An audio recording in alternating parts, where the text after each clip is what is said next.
And I talk about the Hollywood actor Errol Flynn, who is perhaps numerically the greatest male seducer ever, because estimated that he had seduced close to 3,000 women, and he died when he was 50. And if I did the math one day, I go, how can that possibly be? And I tried to research what was his secret, and it was hard to find out. Finally, I found a book written by a woman whom he had seduced, another actress, and she said he was so relaxed and so comfortable. It was like an animal type thing. And then when I would sit with him, it was almost as if I had drunk 2 martinis just sitting next to him. His comfort and his security and his confidence, his relaxed attitude, it just made me drunk. So feeling relaxed, feeling confident and not defensive and comfortable with yourself is a very powerful, seductive quality. I mean, there are many of them, but that's one that I would point out. Have you ever figured out what builds confidence? You earlier on, you were talking about how children need to experience things firsthand. You can't just tell them. You can't just tell someone, for example, to be confident. Preaching doesn't seem to work. What is it in your view that does build that true? You also can't fake confidence. No. I remember, we talked about rejection a second ago. I was rejected by pretty much every girl that I was pursuing between the ages of 16 and I'd say 22. Really? Yeah. Do you know what it was? I was faking confidence. It all changed when I actually had a sense of security in myself. Right. But in the period where I was like faking confidence, I was pretending I was confident. It was like they just could read past it. That's almost how I look back on the situation. So I came to learn that you can't fake confidence. You can't pretend to be it, because there's so many sort of micro expressions that end up reading more like insecurity than confidence. But what is real confidence, and how does one build it in your view? Well, you've kind of answered your own question there in a way. So, fake confidence is like bravado, right? And you're putting on an act. And particularly women who've had to deal with this for, millennia, they can smell it, they can sense it. They don't have to, it's not in your words, it's the body language, et cetera, et cetera. Real confidence comes from actual actions, from your actual things you've accomplished, right? So, when you're 22, 21, it's hard to have that confidence, because what is it based on? Maybe it's based, maybe you're really good looking if you happen to have that good fortune and you can feel confident about that and you don't have to try so hard. All right, maybe that might work. Or maybe you're really good at sports, or maybe you're a really good dancer, or you're a really great singer, but it's based on something real. You have a skill. You have something that separates you. You have something that you can do, that you can accomplish. Because when you're 21, it's hard to have those. I look back on myself when I was that age, I had nothing. No wonder I got rejected, So it comes from what you do in life, okay? The finest sense of confidence is actually creating things and having success and meeting goals and achieving things and having a record of that, and maybe what goes with that is having some money, but it's not necessarily, because you don't have to have a lot of money, and you don't have to be good looking to seduce. That's a myth that I try to explode in The Art of Seduction. Some of the greatest seducers, male and female, were not good looking at all. It's about psychology, and it's about how you carry yourself. But the confidence comes from actually what you can do, not how you feel or what you say. Well, it is how you feel, but the feeling is based on things that you actually can do, skills that you have that separate you, that make you feel really confident, Stop before you send that text, before you call them again, before you try one more time to explain yourself, to justify your worth, to make them see what they're losing. I need you to hear this, because what I'm about to tell you is the one thing nobody is going to say to you right now, and it is the one thing that will actually change everything. Here is the brutal truth about human psychology that most people spend their entire lives refusing to accept. People do not value what is always available. I don't care how good you are to someone. I don't care how loyal you've been, how much you've given, how many times you've shown up. If you are always there, always accessible, always the one reaching out, you will be taken for granted every single time. This is not a flaw in the other person. This is a flaw built into human nature itself. And once you understand it, really understand it, everything changes. I've studied power in human behavior for decades, and one of the patterns I keep seeing again and again in politics, in business, in romance, in friendship, is what I call the law of absence. The person who is always present loses their power. The person who knows when to disappear creates an almost magnetic pull in the people around them. Think about it. Think about every person you've ever deeply wanted, the ones you couldn't stop thinking about. Were they the ones who were constantly available? Or were they the ones you were never quite sure about, the ones who kept you slightly off balance? This is not a game. I want to be very clear about that. What I'm describing is a deep psychological reality. When someone is always there, the human mind files them under guaranteed. And the guaranteed things in life, we stop noticing them. We stop appreciating them. It's the same reason you don't marvel every morning at having electricity in your home. It's just there. It becomes invisible. And here is the tragedy. Good, loyal, loving people become invisible to the very people they care most about. Not because they did something wrong, but because they did everything right. They never left. So what is the simple trick? It is this. You stop being available. Not out of anger, not as a punishment, not as a manipulative game where you're secretly hoping they'll notice and come crawling back. You stop being available because you redirect that energy, all of that time, all of that emotion, all of that attention you've been pouring into someone who stopped pouring it back. You redirect it entirely toward yourself. Here is what happens when you do this. First, there is silence, and the silence feels devastating at first. Your instinct will be to break it. Don't. Because while you're sitting in that silence, something is happening on the other side. The human mind cannot tolerate an open loop. When someone who was always there suddenly isn't there, the brain fixates on it. Where did they go? What are they doing? Are they okay? Did I lose something? That fixation, that sudden awareness, is the beginning of value being restored. You cannot manufacture this by talking more, by explaining more, by being more patient and understanding.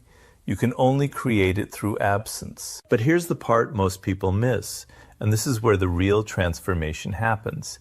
It's not about them coming back. It's about what happens to you while you're gone. When you stop obsessing over someone who doesn't value you, when you stop analyzing every word they said and every text they didn't send, you start to return to yourself, and you discover something that the relationship had been quietly eroding, your self-worth, your sense of who you are independent of their approval. I've seen this happen over and over. People who were completely diminished by a relationship, walking on eggshells, shrinking themselves, becoming smaller and smaller to fit into the space someone had decided they deserved. They pull back, they go quiet, and within weeks, you can see a kind of quiet power returning to them. Their posture changes. The desperation leaves their eyes. They stop explaining themselves. And ironically, that is exactly when the person who didn't value them suddenly starts to feel a very uncomfortable sensation, the fear of actual loss. You have to understand something about the human ego. Every person, no matter how confident they appear, has a deep need to feel significant, to feel that they matter, to feel that their presence has an impact. When you are always there for someone, you are feeding that need for them constantly, and they begin to feel significant not because they've earned it, but simply because you keep showing up. But the moment you stop showing up, their ego goes into a kind of panic. Suddenly they are no longer certain of their own significance, And that uncertainty is extraordinarily powerful. Now, some people will respond to this with bitterness. They'll say, you became cold, you became distant, you changed. Let them say it. What they are really saying is, the dynamic shifted and I don't like being on the other side of it. And that's fine. That's information. That's data about who that person actually is and how they actually relate to you. Because someone who genuinely values you, who has simply gotten comfortable and needed a wake-up call, they will respond very differently. They will reach out. They will ask what's wrong. They will reflect. And that reflection is where real change becomes possible. But I want to go deeper than the relationship dynamic, because honestly, that's not even the most important part of this. The most important part of this is what it forces you to confront about yourself. Why were you accepting someone's diminished valuation of you in the first place? Why were you so afraid of the silence, so desperate to keep the connection alive, that you were willing to shrink yourself to fit what they were offering? This is the question that matters. And the answer almost always comes back to something I've written about for years. The way our early experiences wire us to seek out certain kinds of emotional validation. If you grew up in an environment where love was inconsistent, where you had to earn attention, where affection came and went unpredictably, your nervous system learned to associate that inconsistency with love. It learned to find comfort in pursuit, in trying, in proving your worth. And so as an adult, you end up in dynamics where you are always the one working harder, always the one caring more, always the one who would lose more if the relationship ended. And you call it loyalty, you call it love. But a large part of it is a pattern you didn't choose, playing out again and again. This is why the real work of reclaiming your value has nothing to do with the other person. It has to do with you understanding your own patterns clearly enough to break them. The silence, the pulling back, the going quiet is not a tactic, it is a discipline. It is you choosing, possibly for the first time, to stop outsourcing your sense of worth to another person, to stop making their opinion of you the verdict on who you are. When you do this, when you genuinely, not performatively, shift your energy inward, you begin to build something that no relationship can give you and no relationship can take away. An internal foundation, a core, and people can sense that in you. It changes how you carry yourself. It changes the quality of your attention. It changes what you're willing to accept and what you're willing to walk away from. And it changes, fundamentally, the kind of people and the kind of relationships that are drawn toward you. So here is the simple trick, and I want you to hear it not as manipulation, but as self-restoration. Go quiet. Go inward. Stop performing your value for someone who has decided not to see it. Not because you want them to chase you, though that may happen, but because you deserve to spend your energy somewhere that it grows rather than somewhere that it disappears. The people who come back will come back because they woke up, and the people who don't come back, they've given you the most valuable gift possible. They've set you free to find your own level, to find the people and the situations that recognize what you bring without you having to prove it over and over again. Remember this, your value does not decrease because someone failed to see it. And the moment you truly believe that, not just intellectually, but in your bones, you will never again beg for a seat at a table that was never really yours. You will simply build your own. And watch who comes to sit at it. When someone doesn't value you anymore, try this simple trick and watch what happens.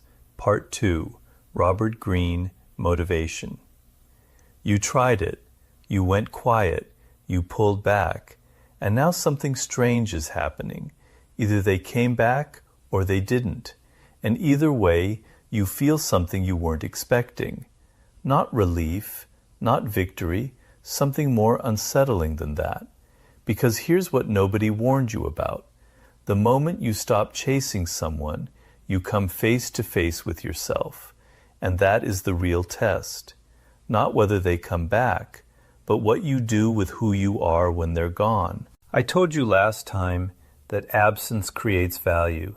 That is true, but I want to go further today, because too many people misunderstand that principle and use it like a weapon, like a calculated move in a chess game. They go quiet for 3 days, check to see if the other person reacted, and then come flooding back with the same energy, the same neediness, the same patterns that created the problem in the first place. And nothing changes. The cycle restarts. And 6 months later, they're in the exact same place, asking the exact same questions. Why doesn't this person value me? Why am I always the one who cares more? Here is the answer, and I want you to sit with this because it is uncomfortable. The reason the pattern keeps repeating is not because you haven't found the right trick yet. It's because you haven't changed the fundamental thing that is attracting this dynamic into your life. You keep meeting the same person in different bodies. The faces change, the names change, the details change, but the essential experience remains identical. And that is not bad luck. That is a signal, a very loud, very consistent signal from your own psychology, telling you that something deeper needs to be examined. Let me tell you about one of the most fascinating and painful phenomena in human psychology. Sigmund Freud called it the repetition compulsion. What it means is this: we are unconsciously driven to recreate the emotional conditions of our earliest relationships, not because we enjoyed them, but because they are familiar. Familiar to the nervous system means safe. Even when something is painful, if it is familiar pain, the body and the mind know how to navigate it. They've been here before. They have a map. But unfamiliar joy, unfamiliar stability, unfamiliar love that comes without conditions, without drama, without the constant threat of withdrawal, that feels dangerous. That feels suspicious. That feels somehow like it can't be real. So what happens? You meet someone stable, someone consistent, someone who is genuinely available and genuinely interested. And instead of relaxing into it, something inside you begins to pull away. You find reasons to doubt them. You create distance. You feel suffocated by their reliability. And then, almost like the needle of a compass returning to north, you find yourself drawn back to someone who gives you that old familiar feeling of having to work for love, of being slightly off balance, of never quite knowing where you stand. And you call it chemistry, you call it passion. But what you're actually feeling is recognition, the recognition of a wound. So the real trick, the second layer, the one that goes beneath the surface, is not about what you do with the other person. It is about becoming deeply, unflinchingly honest with yourself about the story you are telling about love. What do you believe at the cellular level that you deserve? Not what you say you believe, not what you tell your friends over dinner, what you actually believe, revealed by the patterns of who you choose and how long you stay. Because here's the thing about self-worth that nobody talks about honestly enough. It is not a feeling. It is a practice. It is a daily decision to act in accordance with the value you claim to have. And most people, most intelligent, thoughtful, capable people, have a catastrophic gap between the value they know they have intellectually and the value they demonstrate through their choices. They know they deserve better, and then they accept worse, again and again and again. And every time they do that, every time they override their own knowing, they send a message to their own nervous system. My knowing doesn't matter. My boundaries are negotiable. My worth is something other people get to decide. This brings me to the thing I want you to genuinely understand about boundaries, not as a buzzword, not as a self-help cliche, but as a fundamental mechanism of power. A boundary is not a wall you put up to keep people out. A boundary is a standard you hold for yourself about what you are and are not willing to experience. And the critical thing, the thing that makes all the difference, is that a real boundary has consequences. A boundary without consequences is just a preference, and preferences people will cross every single time if they sense there is no cost. The person in your life who stopped valuing you, they didn't stop overnight. It happened gradually. There was a moment early on when they crossed a line. Maybe it was something small, a canceled plan that wasn't addressed, a comment that landed wrong and you let it go, a pattern of them taking and you giving that you normalized because you didn't want to seem demanding. And in each of those moments, a message was sent and received. There are no consequences here. I can take without losing. I can diminish without cost. And so they did. Not necessarily with malice, just with the unconscious logic that all humans operate by. We take up as much space as we are given. So what does real change actually look like? Not the performative kind, not the going quiet for 3 days kind. Real, lasting change in how people relate to you, and more importantly, in how you relate to yourself. It starts with a single decision that sounds simple, but is extraordinarily difficult to execute. The decision is this: I will no longer act from fear. Not from the fear of losing someone, not from the fear of being alone, not from the fear of seeming too much, too needy, too difficult.